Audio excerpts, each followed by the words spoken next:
말씀은 22장 41절부터 53절입니다.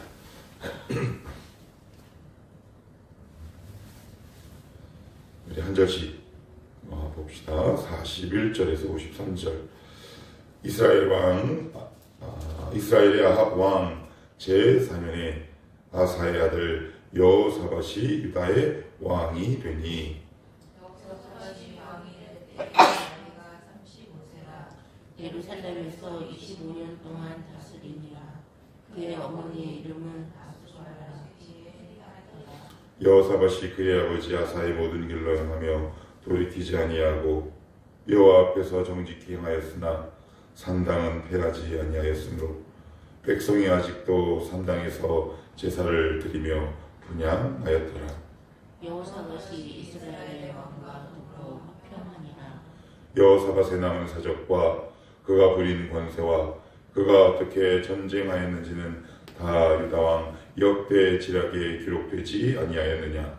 그가 그의 아버지 아사의 시대에 남아있던 남색하는 자들을 그 땅에서 쫓아내었더라. 그때에는 에돔에는 왕이 없고 석정 왕이 있었더라.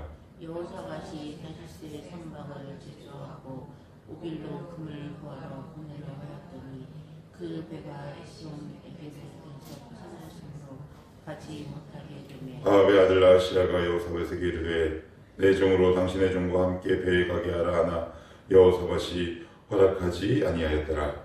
여호사밧이 그의 조상들과 함께 가며 그의 조상 다윗성에 그의 조상들과 함께 용사되고 그의 아들 여호람이 대신하여 왕이 되니라. 유다의 여호사밧 왕 제17년에 아합의 아들 아시아가 사마리아에서 이스라엘의 왕이 되어 2년 동안 이스라엘을 다스리니라. 그가 여호와 앞에서 악을 행하여 그의 아버지의 길과 그의 어머니의 길과 이스라엘에게 범죄하게 한 그가의 아들 여로보암의 길로 행하더라. 같이요. 바알을 섬겨 그에게 예배하여 이스라엘의 하나님 여호와를 노하시게 하기를 그의 아버지의 온갖 행위같이 하였더라. 아멘. 우리가 지금 열왕기를 보고 있는데 여러분들 혹시 이런 점을 느끼셨는지 모르겠어요. 열왕기는 역대기랑 이제 함께 봐야 훨씬 이해하기가 쉽습니다. 또한 열왕기를 읽다가 약간 혼돈에 빠지게 되는 경우가 뭐냐면 이런 경우예요.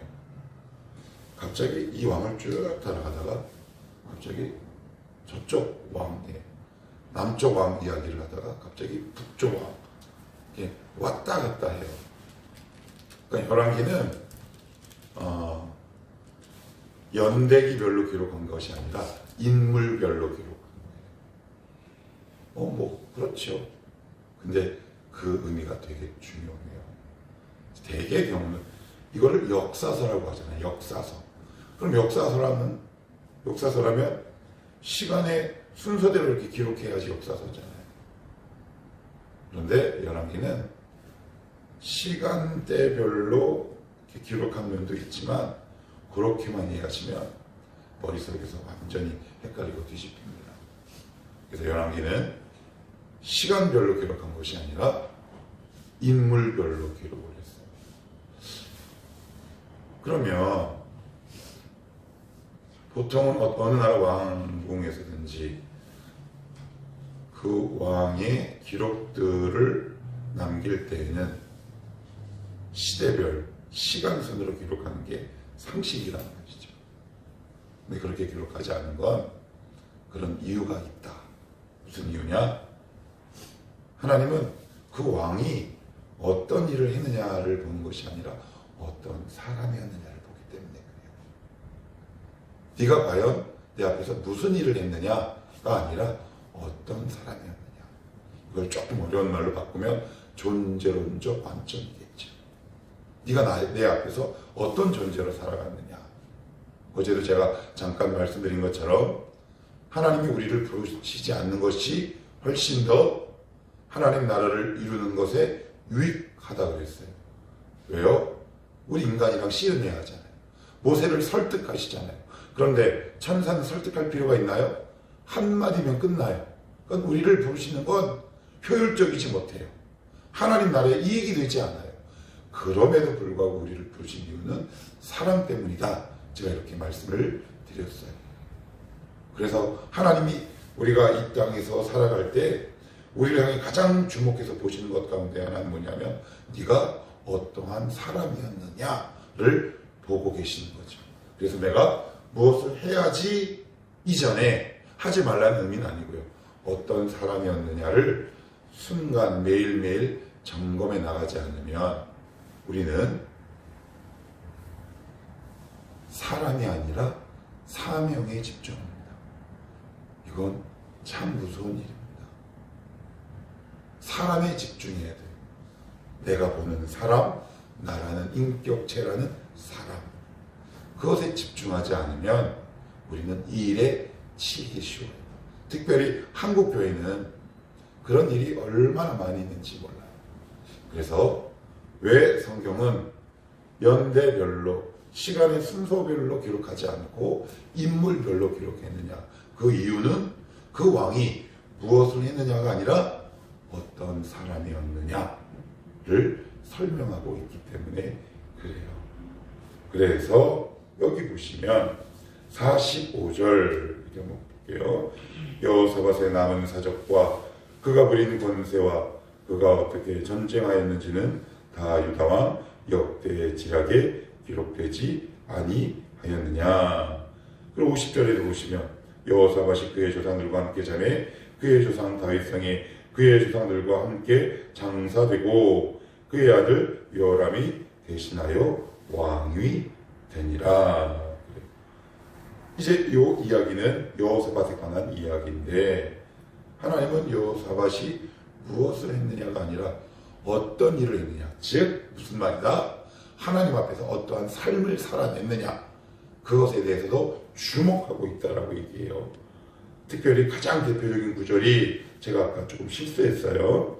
46절 보시면 그가 그의 아버지 아사의 시대에 남아있던 남색하는 자들을 그 땅에서 쫓아내었더라. 이것으로 여호사밧을 평가한다는 말이죠. 얼마나 이 땅에서 남색하는 자들을 쫓아냈다라는 말은 이 남색이 어떤 사람이라고 그랬나요?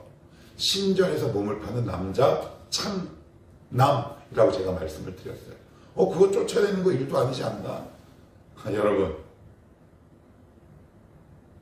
우리 몸에 오래돼 배어서 나도 모르게 나온 것을 뭐라고 합니까?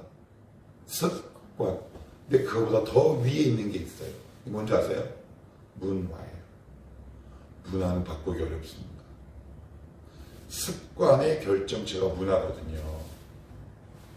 이 남색하는 자는 그 당시 유다의 한 문화로 자리 잡기 시작했다. 그럼 문화를 바꾸는 게 쉽습니까? 굉장히 어렵습니다. 그러니까 문화를 바꾸는 거예요. 그러니까 이것을 바꾸기 위해 여호사밧이 얼마나 힘들게 노력했을까요? 그 과정에서 일어났던 하나님을 향한 자세와 태도를 보셨다라는 얘기예요. 단순히 남색한 자를 쫓아냈다. 업적을 이야기하네. 아니에요. 그렇게만 성경을 보시면 우리는 성경을 한참 모르는 거죠. 문화를 바꾸는 것이 얼마나 어려웠겠습니까?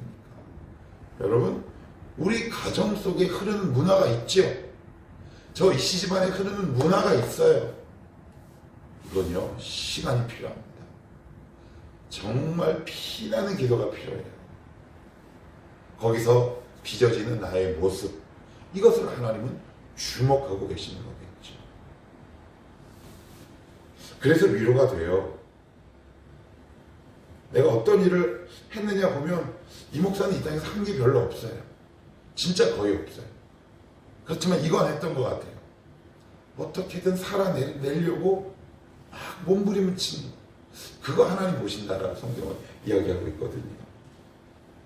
43절에 보시면 말씀 이어집니다.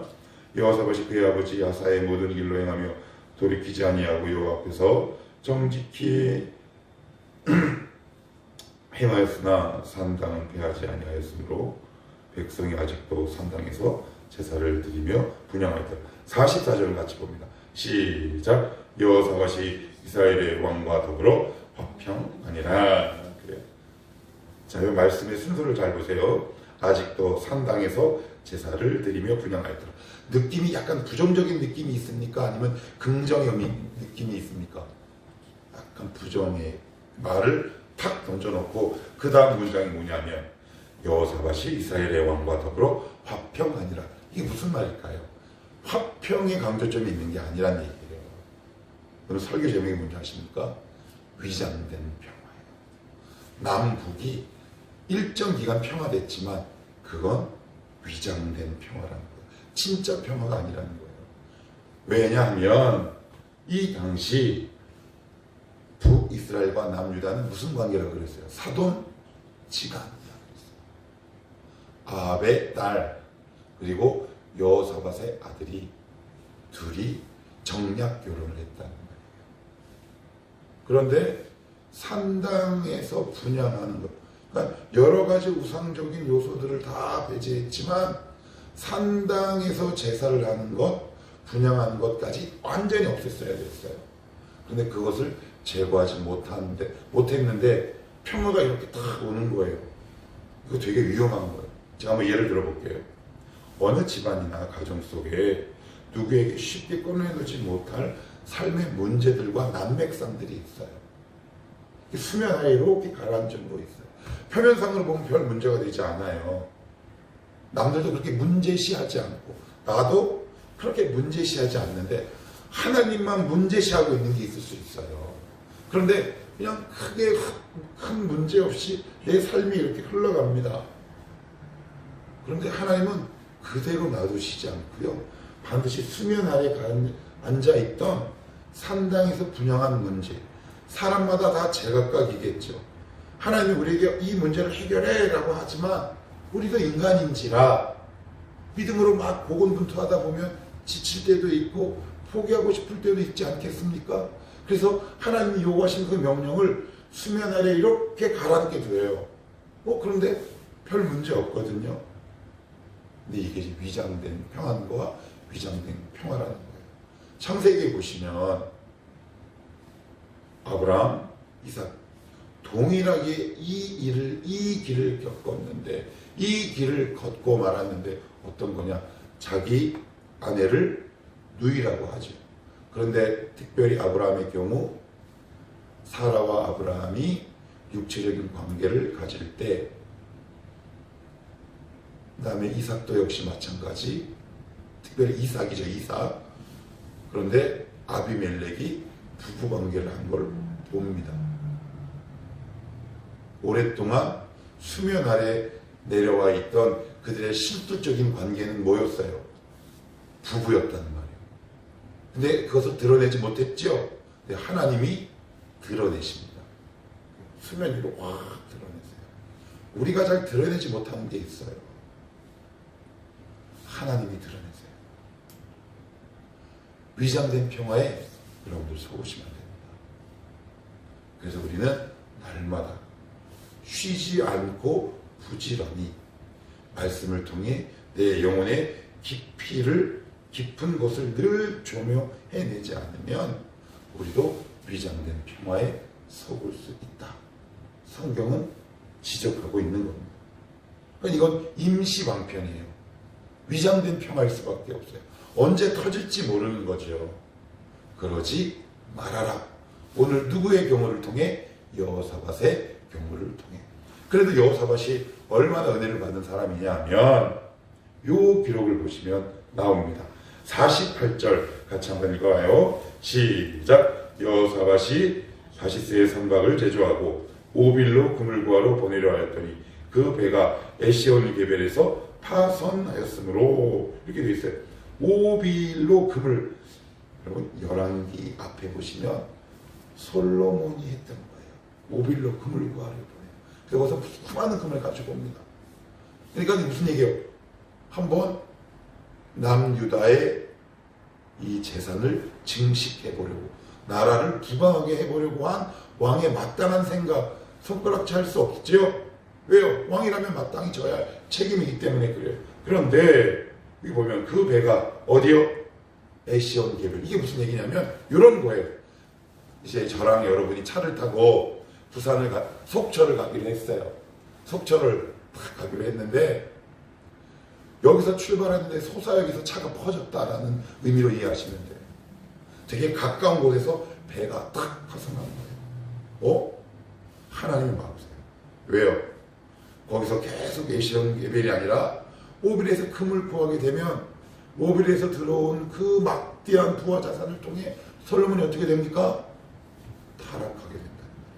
솔로몬과 동일한 길을 혹시 전철을 밟지 않을까? 하나님 애초에 문제의 싹을 딱 잘라버려요.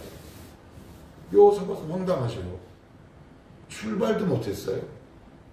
싹 망해버린 거예요. 하나님의 거절과 하나님의 막으심이 은혜예요. 오늘 안 막으셨으면 어떡할 뻔했어요. 그때 하나님이 거절하지 않았다니. 그런데 우리는 참 어리석어서 왜 에시온 게벨에서 배를 다 무너뜨렸어요? 라고 하나님 앞에 막 원망합니다. 그런데 그건 원망할 것이 아니라 감사해야 할 문제입니다. 그때 내가 실패하지 않았더라. 그때 하나님이 나를 막아주시 않으셨다면 나는 아마도 솔로몬의 전철을 밟고 있었는지 몰라요. 우리의 삶의 고비고비마다 하나님이 때로는 거절하셨어요. 때로는 앞에서 딱 하고 막아간 거죠. 어떨 때는 불칼을 들고 진성이 안 돼. 우리 인경이 안 돼. 종수가 안 돼. 너 안 돼. 성은이 안 돼. 그때는 속 많이 상하셨죠. 되게 아팠죠. 그런데 기억하십시오. 내가 신앙에 철이 들거나 아니면 내가 세월이 지나면 그때 하나님이 왜 막으셨는지 알게 될 겁니다. 그때는 아마 우리의 입술을 막을 거예요. 원망의 입술을 막을 겁니다. 하나님 그래서 그때 저를 막으셨군요. 그때 그래서 거절하셨군요. 하나님 감사합니다. 그런데 이 멍청한 죄송합니다. 49절 배가 파손됐어요. 그랬더니 아합의 아들 아하시야가 둘이 사돈이라고 했죠. 그랬더니 그 얘기를 듣고 내가 거기로 간다고 얘기를 했더니 뭐라 그러냐. 49절 자 우리 여호사밧 맨 끝에 보이시죠? 맨 끝에 여호사밧 그 부분만 읽어요. 시작. 여호사밧이 허락하지 아니하였더라. 그런데 역계하 20장 이하의 본문을 보시면 하나님이 선지자를 보내 이 일과 관련된 것은 아니지만 여호사밧을 여러 차례 꾸짖는 장면이 나옵니다. 그래서 대부분의 학자들의 의견의 일치는 무엇이냐? 이 에시온 게벨에서 배가 파손한 이후로 여호사밧은 하나님의 꾸짖음을 듣고 그 길에서 돌아섰다라고 해석하는데 저는 그 해석에 동의합니다. 한번 생각해 보십시오. 우리의 욕망이 쉽게 꺾이나요? 여러분, 우리의 욕망 잘 안 꺾입니다. 우리의 욕심 잘 꺾이지 않아요. 오직 누구만 꺾을 수 있나요? 하나님의 은혜를만 꺾을 수 있습니다. 그래서 참 감사해요. 여호사밧 실패했죠. 실수했죠. 그런데 어때요? 아시아가 왜 여호사밧에게 뭐라고 했을까요? 오려고 했을까요? 다시 잘 얘기해서 그 일을 배를 다시 건축해서 다시 보내려고 하지 않았겠습니까? 그런데 거절했어요. 우리는 그냥 제3자 입장에서 거절했네. 쉽지요? 여러분 현장에서 경험해 보시겠습니까? 얼마나 어려운 일인가? 왜요? 손해복구 해야 되잖아요. 내가 손해본 거 만회해야지 않겠습니까? 근데 거기서 말씀을 듣고 딱 멈추는 겁니다. 지혜로운 인생입니다. 참 아름다운 인생이죠. 저와 여러분들은 실수할 수 있어요. 그렇지만 하나님이 음성 들려주실 때 분명히 내가 이것 때문에 손해봤어요. 이익에 출혈이 있었어요. 그렇지만 그 자리에서 더 이상 앞으로 나가지 않고 딱 멈출 수 있는 지혜, 이게 더 큰 출혈과 피해를 막는 현명하고 지혜로운 방법 아니겠습니까? 막으심도 은혜고 거절도 은혜입니다. 마지막으로 53절 보면 바알을 섬겨 그에게 예배하여 이스라엘의 하나님 여호와를 노하시게 하시기를 그의 아버지의 온갖 행위 같지 하였더라. 근데 여기 우리가 주목해서 봐야 할 단어가 있는데 바알을 섬겨 그에게 예배라는 단어를 씁니다. 심각하다는 얘기입니다. 예배는 누구에게만 우리가 보통 사용합니까? 하나님. 예배의 원어는 프로스키네오, 무릎을 꿇고 부복하다. 어떤 학자는 배를 땅에 대다 라는 말로 해석을 합니다. 누구에게? 똥파리에게. 누구에게? 귀신에게.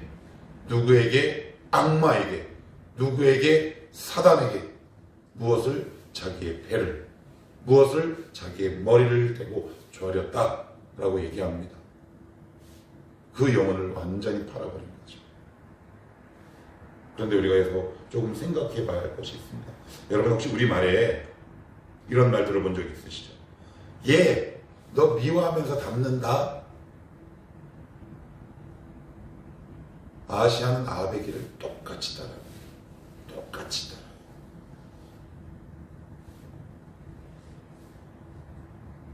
닮았어요. 배웠습니다.